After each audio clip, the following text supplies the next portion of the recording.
ही दृश्य आपण या क्षणी पाहतोय। खड्ड्यांच्या मुद्द्यावर ज्यांनी खरं तर पाण्याच्या बाटलीचा माईक तयार केला आणि ही परिस्थिती समाजाला दाखवून दिली, या सगळ्या ग्रामीण भागातल्या महाराष्ट्राच्या या कन्या राज ठाकरे यांच्या भेटीकरता शिवतीर्थावर पोहोचलाय। रस्त्यांच्या खड्ड्यांवर याच मुलींनी आवाज उठवलेला होता। शाळेतली ही पाण्याची बाटली माईक म्हणून वापरली आणि ही परिस्थिती समाजासमोर आणली।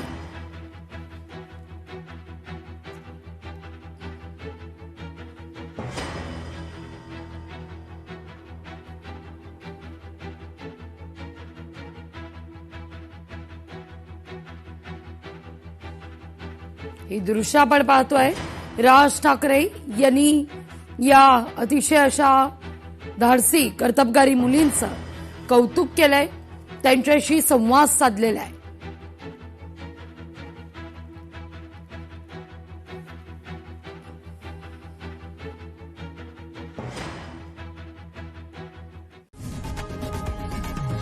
लोकशाही मराठी ऐका, पहा, जागरूक रहा।